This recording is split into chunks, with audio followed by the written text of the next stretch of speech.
All right, guys, it is July 10th. It is 7:54 in the evening. As you can see, it's rather dark out here, and it's been getting dark later, but it's usually not even quite this dark. It's just that we've been getting, threatening skies all around us. You might see lightning, you see rain off at the distance, and you may get some, you may not. We haven't got any this afternoon, but we have much needed the rain for quite a while, and just recently we've come out of a drought here in Central Florida, and it's really helped a lot, quite a bit. So anyway, how are things where you're at? I hope everything is well. I just wanted to get out here and make a video just to make one.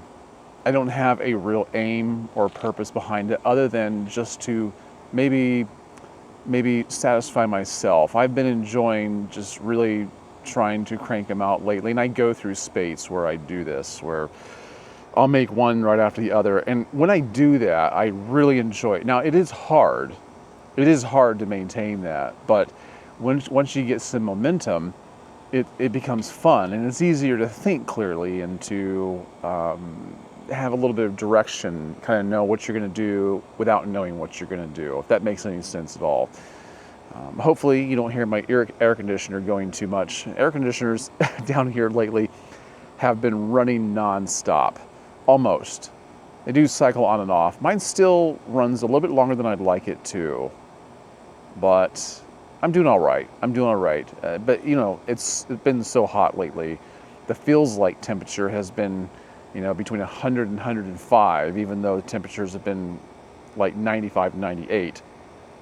And I don't mind that so much, but I don't like paying a really high utility bill. And I just came off of having some AC problems that ended up costing me not only to have repairs done, but also cost me in terms of using more, accruing more consumption than I would have liked. And so that's hurt me a little bit. Luckily I can cover it right now, but anyway, yeah. Well, you're not going to find out that you have AC problems until you need cool air, right? Or until you need heat. Otherwise, you're just not going to know. That is when it happens, and that's why these HVAC companies are so busy. But, I hear people from up north, when they come down here, some of them even say, this boggles my mind, some of them even say, I was talking to a woman from Brooklyn just the other day, and she keeps it at 68 degrees in her apartment 24 hours a day. And she's complaining about her bill of like $160. And I said, I wouldn't complain. I would keep my temperature at 68 too if it was only $160. But, I live in something more than 700 square feet also, right? But nevertheless, she told me that up in Brooklyn, where she's from, they don't have AC. Now, I don't know whether she lived, I can't remember, maybe she told me, but I don't know whether she lived in houses or apartments, or maybe both. But she just flat out said that they didn't have AC up there. Now, I don't know if that's common. If you're from New York, maybe you're from that area, tell me, do you guys have AC? I mean, surely you have furnaces, right? But what about cool air? How does that work out for you guys? Because the reason I'm asking is because I've heard that New York, especially New York City, gets extremely hot during the summertime. And it seems like, the videos and pictures I've seen of tall apartment buildings, albeit they are older ones, it seems like I see a lot of window units. So I don't know. I don't know where she's coming from with that. I don't know much about that. I've never been up there. But down here, it's quite frankly hard to survive without cold air in your house. And, obviously people 100 years ago or so did it, So anyway, I wanted to be able to just bring something light and maybe a touch insightful, fun to think about. I don't know that I really want to get deep, but let's see what happens. Let's see what happens in this video. I have no idea. I have highlighted some quotes from an author named Joan Didion. I didn't highlight all of her quotes, but there's a page full of them, and the ones I liked, I highlighted in green. And I'm going to give those to you here. And I might make a remark or two about them, but tell me what you think of these. I thought they were clever. I thought they were thought-worthy, okay? So just to give you a little bit of background who Joan Didion is, I've never read any of her books, so this is the extent of my knowledge of her. It says, as a journalist, memoirist, novelist, and critic, Joan Didion was one of the most profound writers the U.S. in the 20th century produced. In works such as The Year of Magical Thinking, Slouching Towards Bethlehem, and Play It As It Lays, she offered crucial, enlightening, and unsettling insights into life and the world. So that's what these quotes here are going to basically be about. Insights into life and the world. So have you ever read anything by her? I don't know the first thing about her other than what I just read. So here's the first one I highlighted. Here's what she said. We tell ourselves stories in order to live. We tell ourselves stories in order to live. You know, here's the thing. I said before I think I was in my last video, I said, we're all creative. Every single one of us are creative beings, right? And a lot of us don't think of ourselves as that, but we all have that ability to do that. And one of the evidences of that is that we all tell ourselves stories just to get through life, just to cope, just to kind of reason through things and make sense of things, you know, just to keep our head above water. And it's an important skill to be able to do because we tell ourselves these stories in our head first, whether they be accurate or not. A lot of times we hit the nail on the head. Sometimes we're just playing make-believe and we know it. But oftentimes these stories even get repeated.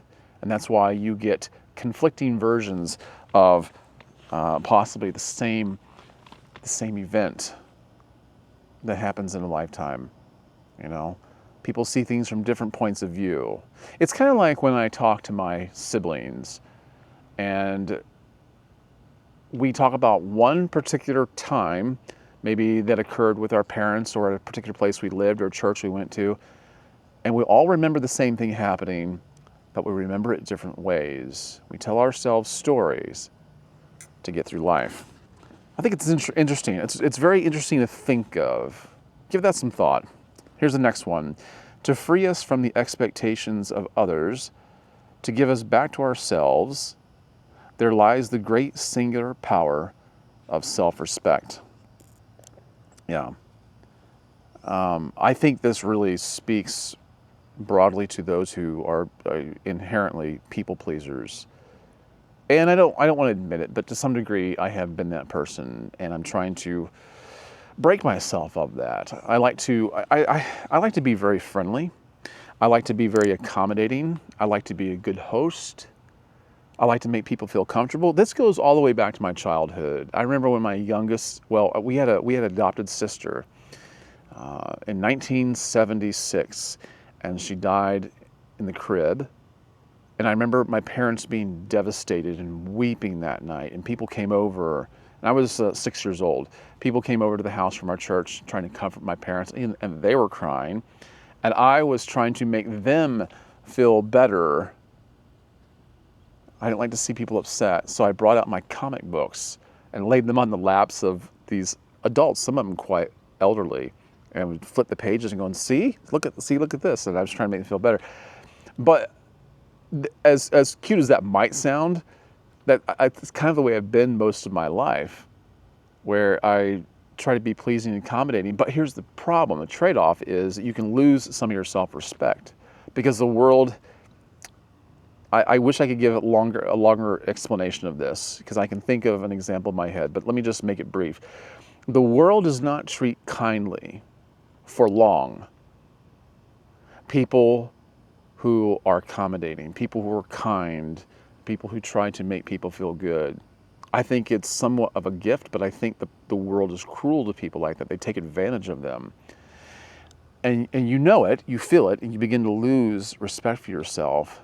And I think that at some point you've got to let go of the expectations of others. And I've talked about this in another video a while back. So anyway, moving on. There's a point when you go with what you've got, or you don't go. Let me say that again. There's a point when you go with what you've got, or you don't go. You know what this makes me think of? these people who want to start a YouTube channel, and they think they have to have certain kinds of gear. Now, virtually everyone has a camera now. They have it in their phone, right? Like they have it in their phone. That's all you need, really. If you want to get down to brass tacks, that's all you need. And so what happens is they watch a lot of videos and they, when I get this camera, when I get this gear, when I get this, that, or the other, then I'll get moving. Then I'll start. People might do this when it comes to dressing differently. When I lose weight, I'll put on that bathing suit, or I'll take off my shirt, or I'll do this, that. Once I get to a certain point on a fitness level, or maybe when I make enough money, I'll start rubbing elbows with different people, or whatever the case might be. I'm not even saying these are great examples, but you see what I'm saying. You go with what you've got, stop delaying, enjoy what you have, don't make excuses, because if you do, you may never get going. So anyway, I really liked that quote. Another one here, she said, I don't think anybody feels like they're a good parent. Or if people think they're good parents, they ought to think again. I love that one. I love that one. I don't think anybody feels like they're a good parent. Let me focus on that for a second. Yeah. No, the second part of that, there are people that do actually feel like they're good parents. And anyone I've ever met that really esteemed themselves highly as a good parent, I never liked. Not because I felt envious, jealous, resentful, or critical. It was just that you could see something there. You could see. And none of us going into parenthood are prepared. We're not equipped enough because we didn't listen to our parents. We didn't heed their advice. We didn't obey them. And even if we had, that still wouldn't have prepared us enough. But you can't be a really great parent from the get-go, no matter what you know or how much you think you practiced with other people's kids or whatever the case might be. You might think, well, I was a good uncle or I was a good aunt, and therefore I think I can make a good parent. No, it's not the same thing. Not the same thing. But yeah, if you think you're a great parent, well, you're probably not. And you know what? That's okay. Because you know why? This means you have something in common with everybody else. We're all just winging it. We're all going to make mistakes. And yes, your kids are going to hold that against you. And they're going to tell stories. And they're going to make themselves out to be victims. And you're the bad guy, at least for a time. And you'll beat yourself up about it. But you know what? That's something we all go through. Okay, so here's another one. I think we are well advised to keep on nodding terms with the people we used to be, whether we find them attractive company or not. Otherwise, they turn up unannounced and surprise us, hammering on the mind's door at 4 a.m. of a bad night. This is probably my favorite quote on the whole entire page. We should keep on nodding terms with the person that we used to be. We live in an age where there's a lot of videos, books, seminars you can go to revolving around self-help, self-improvement, personal growth. A lot of it's good, a lot of it's not. Even this channel kind of falls under that label, that heading. But no matter how much we improve, the old man never really goes away. Never really goes away. It always shows back up at some point or another. And you got to be careful. If you think that you've conquered him, like she said, he will show up at 4 a.m. at your mind's door, hammering away. And that has happened to me quite a bit.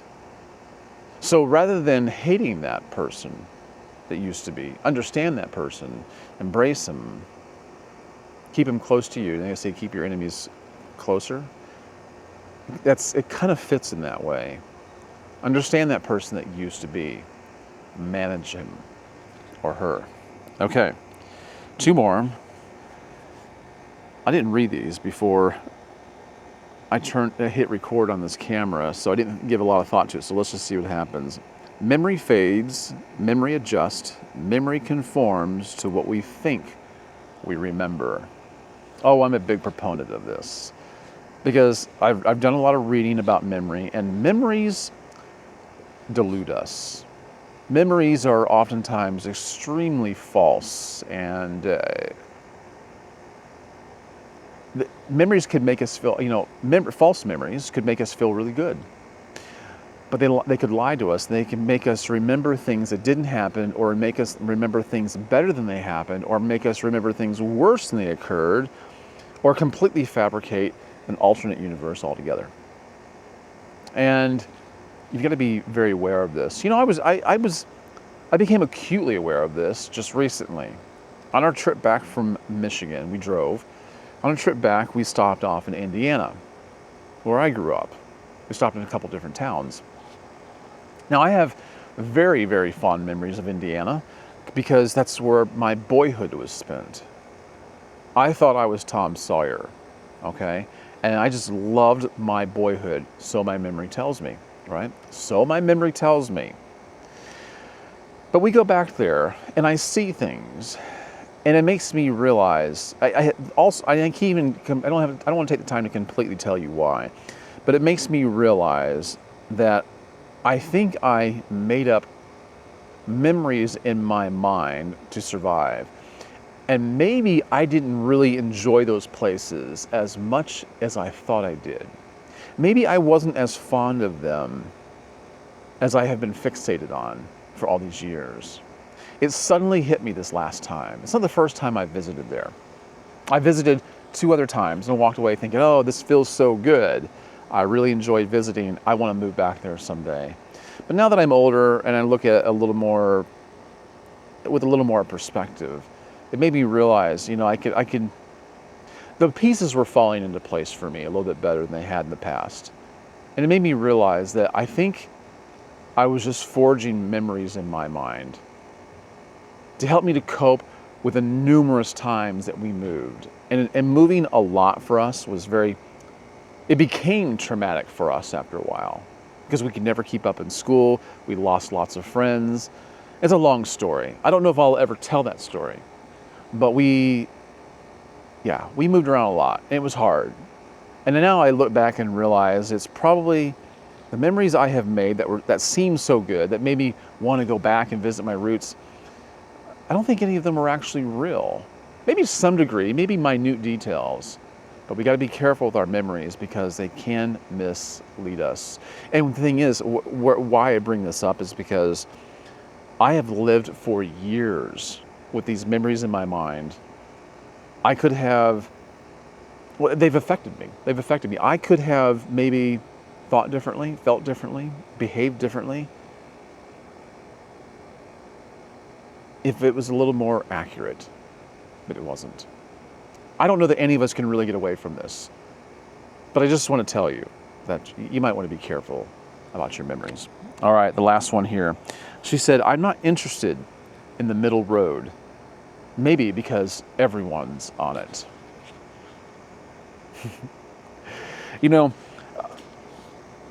What this makes me think of is I've had discussions with people on and off. People who have different political views, different theological views than I do, that have a whole different attitude about life in general, that just see life's landscape differently than I do. And you know what I get told sometimes, and probably you do too, is that, well, you're wrong because the majority of people don't see it like you do. Majority of people don't do what you do. They don't say what you do. They don't feel what you do. So therefore, you must be wrong. As if the majority rules. Majority is the middle road, right? I mean, that's essentially what we're talking about. But I never walked in the middle of the road. I never took the path that everyone else followed. I've been always the kind of person who's marched to the beat of a different drum. Some would say my own drum. I don't know if I even had a drum, but I could hear the beat and I was walking to it. It just wasn't the one that everyone else was following. But I don't think that following the crowd, being a sheep, agreeing with the masses, whatever you think they are, makes you more right. And I think that you have to keep that in mind. Okay, guys. I think I'm just going to end it there because otherwise I'll drivel on, and I don't want to lose your interest. But thanks for joining me, and I'm really glad I didn't get rained on. I didn't think it would. It seems like it's moving away. But anyway, I hope you've enjoyed this and gotten something out of it. Leave your thoughts in a comment down below. Share this with others. Subscribe if you haven't done so already. Those are things I haven't said in quite a while. But, all right. Stay tuned for more. And I'll see you in the next one. In the meantime, be wise.